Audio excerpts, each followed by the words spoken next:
You see here now the lighting is maybe a bit too harsh, so you can see my wrinkles very well. I'm an old guy.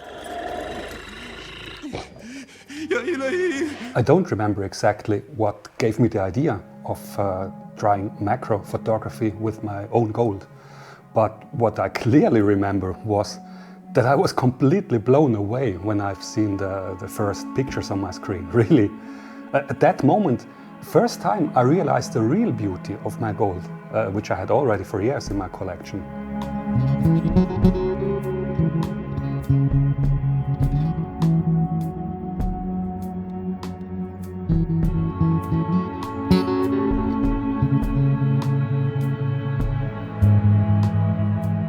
Really, you have to try this. You will be fascinated by your own gold on a new level, believe me. I sure was. So I started instantly with experimenting like crazy after that. And this, I ended up with the privilege of shooting pictures of some pretty famous gold nuggets of some friends and colleagues.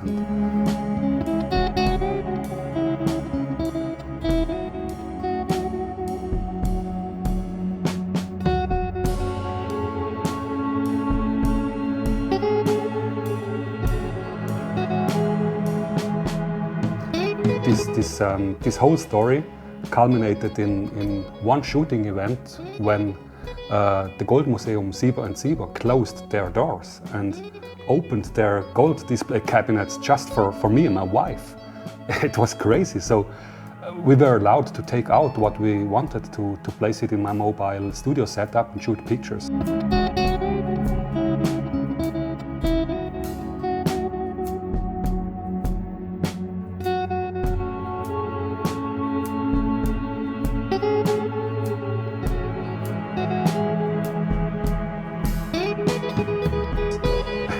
So cool.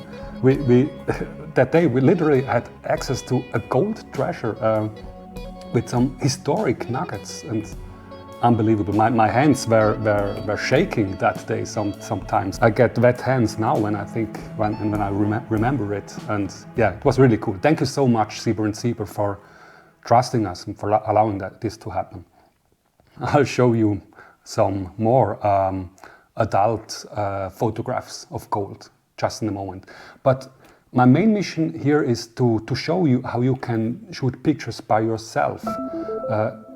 Yeah, it's really cool, do it. Sure, you can make pretty good pictures already with modern phones and document scanners or USB microscopes and this stuff, but there's nothing like a full-blown macro photograph with a DSLR or a more modern mirrorless camera, believe me. It's really worth the effort. And if you know how to do it, it's really not that big of a deal. There are basically 4 points you need to know. Point 1, you need a dedicated macro lens, like this guy here. It's corrected really for close-up photography. Or if you don't have a macro lens, you can also use a normal lens with some extension rings, like this here. But the macro lens is better. Point 2, you need a proper lighting. This one is very important as well, maybe even the most important one for making pictures of gold.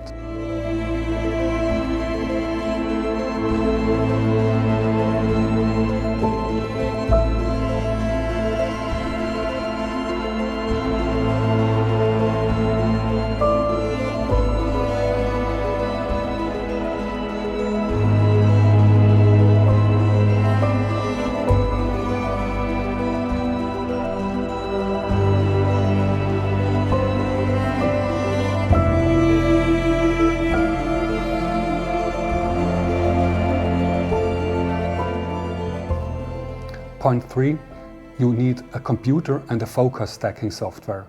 It's really simple, believe me. And point 4, you need a background.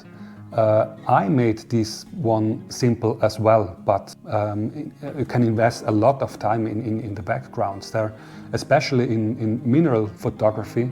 There are true artists. They have artistic setups for the background. But I made this pretty simple.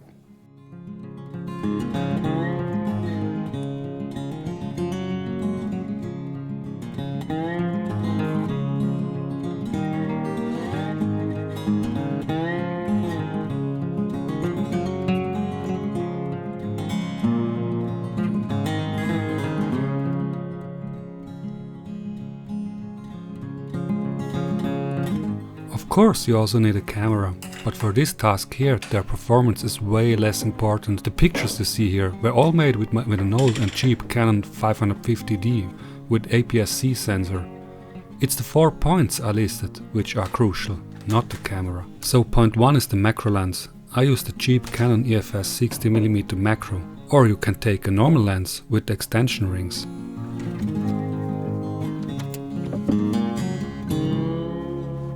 Let's talk shop briefly to understand extension rings and macro lenses. If I talk in riddles, don't worry, it's normal.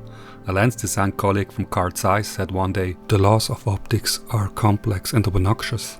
Anyway, more than 200 years ago the German Carl Friedrich Gauss invented the Gauss doublet to correct chromatic and other aberrations. Around 100 years later the US astronomer Alvan Clark combined 2 Gauss doublets to the legendary double Gauss design. Let's play around a bit with such a double Gauss. Imagine a 50mm size object. The red and blue ray bundles are the edges of the object. If the object is at a large distance, the image on the sensor is very small, so you can't distinguish between the blue and red rays. But if we get closer, 2 things happen. The image gets larger and the focal plane moves away. If we come really close, the focus range of the lens is too small and you can extend it with extension rings. But at the same time the image gets blurry. The rays don't intersect in a point. We call this aberrations. And if we go extreme, the rays become really weird. Therefore, a macro lens is more complex. It has a sophisticated focusing mechanism where several lenses are moved differently to correct aberrations. It was not found in Disentis. I guess every Swiss gold prospector knows the exact location. It's the Wald.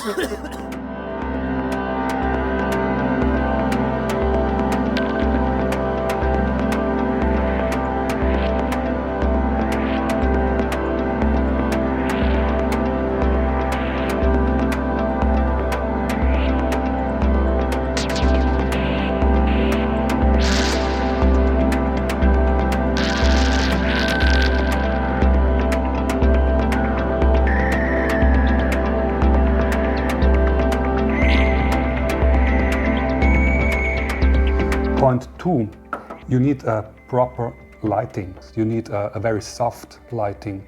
You see here now the lighting is maybe a bit too harsh, so you can see my wrinkles very well. I'm an old guy. Well, the lighting is always very important. Also here in this setup, you see I chose the situation that the light comes from upper right. You can see here with this, my friend here, on this side it's brighter, and here you see some shadow.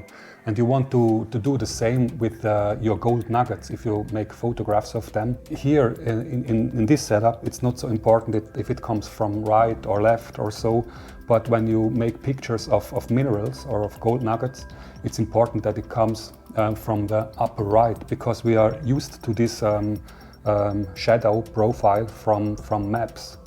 So it looks natural for us.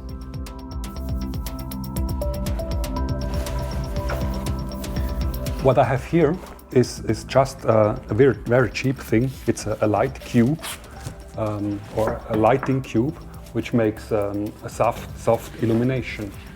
It's clearly, it's a bit dusty. It's clearly not professional, but yeah, it works pretty well.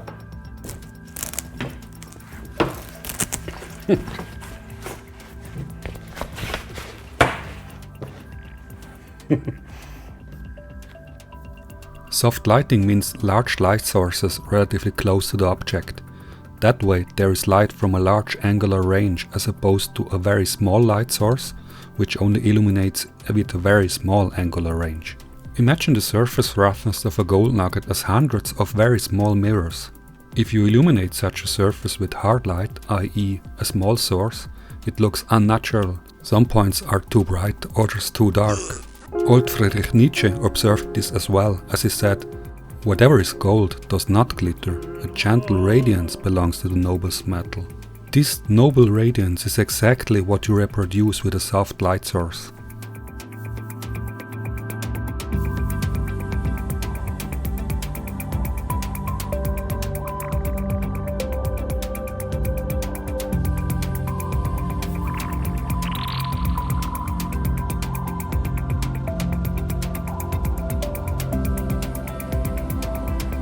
Why do we need focus stacking for macro photography? Well, let's talk first about depth of field. Maybe you noticed my wrinkles are better now. Well, they're not gone, unfortunately, but I'm out of focus. And I set for this shooting, I set the lens aperture to f1.2, and this makes a very small depth of field. You see here, my friend is sharp only in a very small portion of the distance to the camera. Well, he's never really sharp, but that's not a topic. So that's depth of focus. And by the way, there is a very good video about this topic, very fun video on YouTube. Search for tone.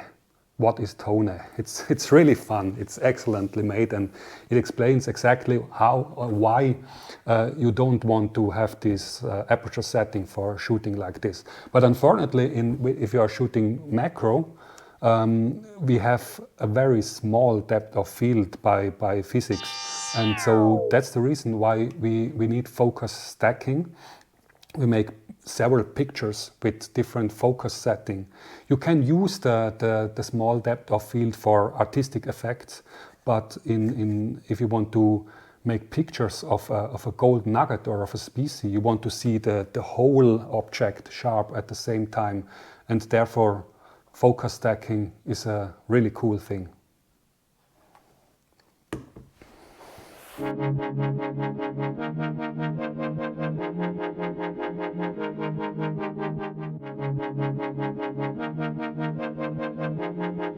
Here you see a typical focus stacking sequence. Enjoy! And what you also see is my mysterious background secret.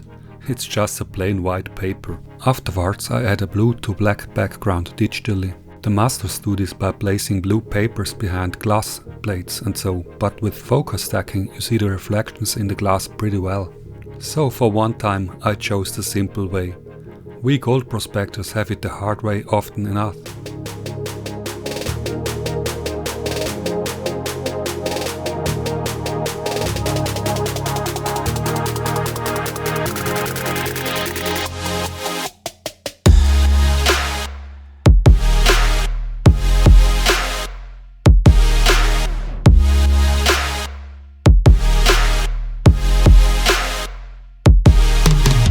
August Brendle, better known as Gold Gusti, found this amazing specimen in a limonite-filled crevice in the sericite schist bedrock of the Rhein. Well, that's it. There are of course many settings and details. Just try it and experiment. And now, let's finish on a high note. I have the honor to show you for the very first time this absolutely stunning specimen found by my friend and mentor Hannes Weiss. Here we go.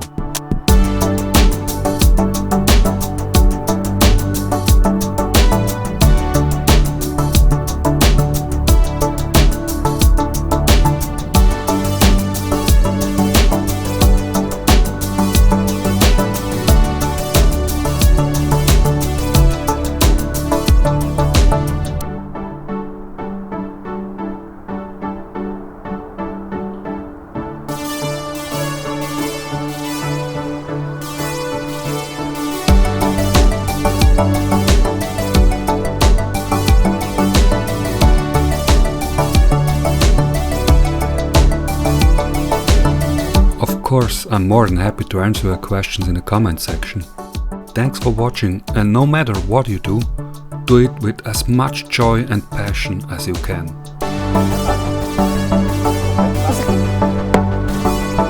Svendi promised to compare different detectors in a new video, so here we go!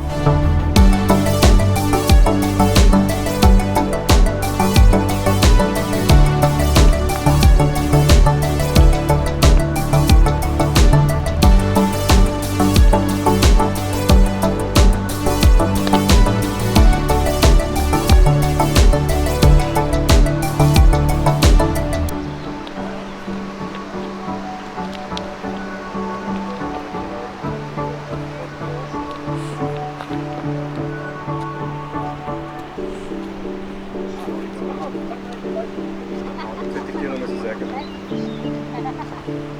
langsamer macht, dann kannst du auch probieren.